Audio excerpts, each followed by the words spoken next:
París, 13 de junio de 1981.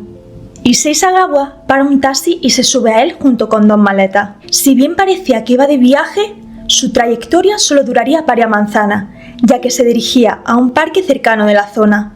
Cuando llegó al bosque de Bolonia, a las afueras de París, se bajó y dejó las 2 maletas en el lago de aquel lugar. Sin embargo, una pareja que paseaba vio todo y cuando se acercaron pudieron ver una escena que nunca olvidarían. Una mano ensangrentada salía de aquella maleta. Así comienza el caso de Issei Sagawa, o más conocido como el caníbal japonés.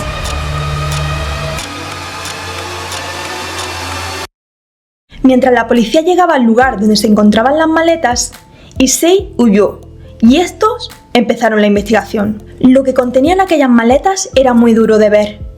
Un cuerpo humano de una mujer en donde faltaban partes y donde se podía comprobar que se le había disparado. Pero lo más impactante es que, una vez en la sala del forense, se pudo comprobar que había zonas que parecía que habían sido comidas y que el autor del crimen había practicado la necrofilia. Fue entonces cuando comenzó una búsqueda intensa del autor de este crimen. Tras las descripciones de algunos testigos que pudieron ver cómo una persona sospechosa huía del bosque de Bolonia, se pudo hacer una descripción en el periódico con todo lujo de detalles. Entonces, el taxista contactó con la policía y 48 horas después, la policía ya pudo detener al primer sospechoso y efectivamente se trataba del asesino, Issei Sagawa. Issei era un estudiante japonés de 32 años de edad que se encontraba en París estudiando en la exclusiva Universidad de la Sorbona. De primera, esto le extrañó muchísimo a los agentes, ya que les parecía raro que alguien de estas características cometiese un acto tan atroz. Pero una vez que llegaron a su apartamento, comprendieron todo. El frigorífico estaba lleno de carne humana que guardaba para comérsela. En el apartamento, que estaba patas arriba, pudieron encontrar un DNI. Se trataba de René Hartenbelt. Se conocían desde hace mes y medio y a pesar de ser de culturas muy distintas, se habían hecho amigos. Issei ya la había invitado anteriormente a su apartamento y como se llevaban bien y compartían intereses similares, René aceptó nuevamente una invitación para cenar juntos. La chica solamente quería ser cortés con él, sin ningún otro tipo de interés. El apartamento de Issei estaba en el segundo piso de un elegante edificio en uno de los barrios más exclusivos de París. En su primer encuentro disfrutaron escuchando música clásica de Beethoven y Händel y leyendo autores alemanes. Entonces tuvo lugar la segunda cita. Es jueves, 11 de junio de 1981. René llega puntual al edificio estilo francés en el número 10 de la calle Erlanger y es recibida por el anfitrión. ¿Podrías venir a mi casa mañana por la tarde? Es urgente y por supuesto te voy a pagar. Gracias y perdón por las molestias. Issei. Postdata, te prometo que esta será la última vez. Cuando René llegó, Sagawa ya tenía planeada la velada. Un elemento crucial en su plan era el rifle que había comprado meses atrás. Issei había estado insistiendo en aprender alemán para poder leer poesía romántica en su idioma original. Como René hablaba alemán perfectamente, había prometido ayudarlo. Conversan, comen algo, toman té. La velada transcurre de manera agradable cuando Issei le entrega un libro de un autor que desea que ella lea. René empieza a leer poemas en voz alta. Está concentrada, sentada en una silla frente al escritorio, de espaldas a Issei sin poder verlo. Mientras ella lee, él saca sigilosamente un rifle calibre 22 que tenía preparado y apunta a la nuca de René. La cantidad de sangre lo impresiona. Una vez se recupera el impacto, siente emociones nuevas. Su principal objetivo está claro: consumir la carne de su compañera de estudio. Coloca una toalla bajo su cabeza y el resto os lo podéis imaginar. No me gusta matar, pero no encontraba otra forma de comer la carne fresca de esa chica. Por eso tuve que matarla.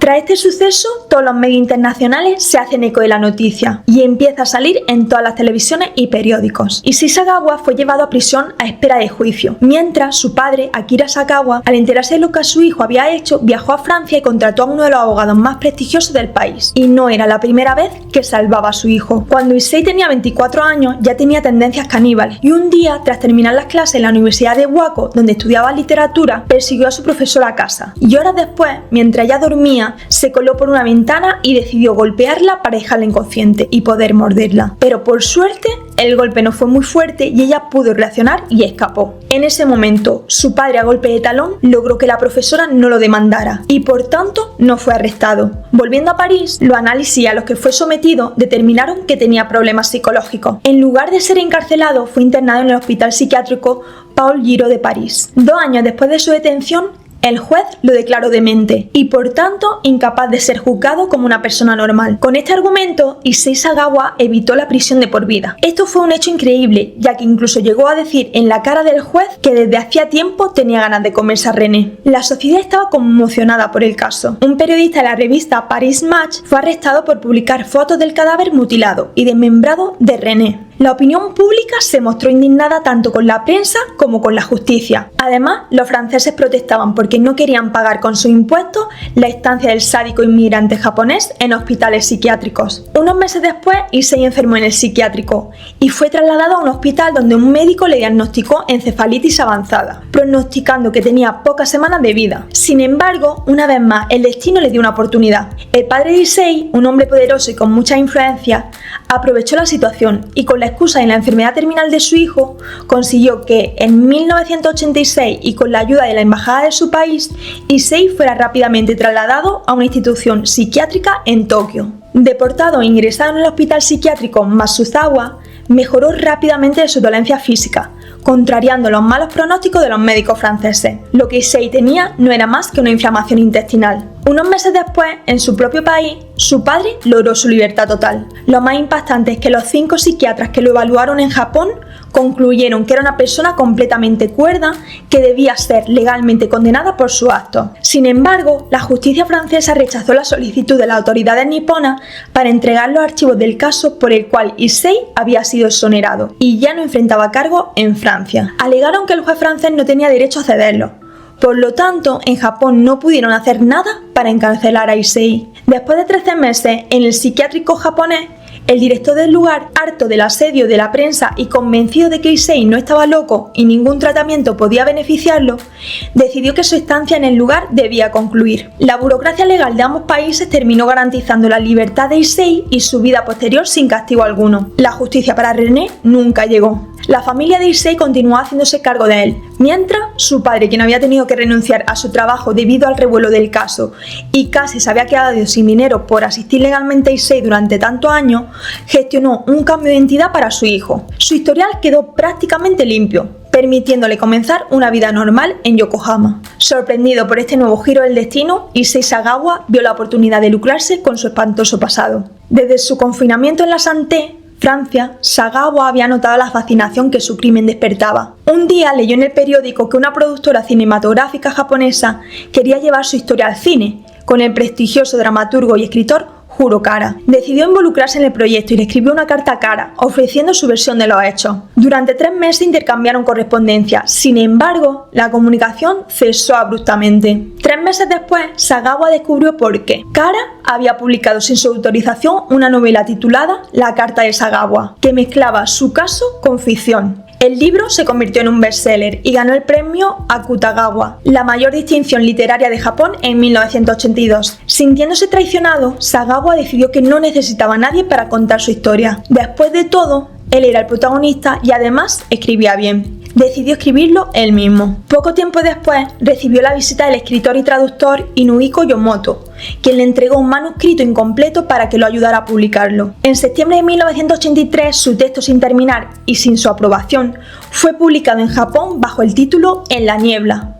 Pero en vez de cabrearse, la deslealtad le dio una alegría. Se vendieron 200.000 copias. Para cuando llegó a Japón a finales de 1983, Sagawa ya era una celebridad. Una vez libre, comenzaron a lloverle las propuestas. Aunque Akira, su padre, estaba quedándose sin dinero, pudo alquilarle un pequeño piso donde viviría hasta la muerte de sus progenitores. Issei sabía que nadie lo quería cerca, pero también que su historia despertaba mucho interés. Decidido a aprovechar esto, empezó a ser comentarista invitado en televisiones, a escribir reseñas de restaurantes y a participar en pequeños papeles en documentales y películas. Incluso materializó su historia en un manga escrito e ilustrado por él mismo, sintiendo que ahora sí tenía el reconocimiento que merecía. Su historia también inspiró la música, En 1981 la canción La Folie o en 1983 el tema Too Much Blood de los Rolling Stones. En 1992 Sagawa apareció en una película japonesa. En 2010 le contó a la revista Vice los detalles de su crimen en un mini documental titulado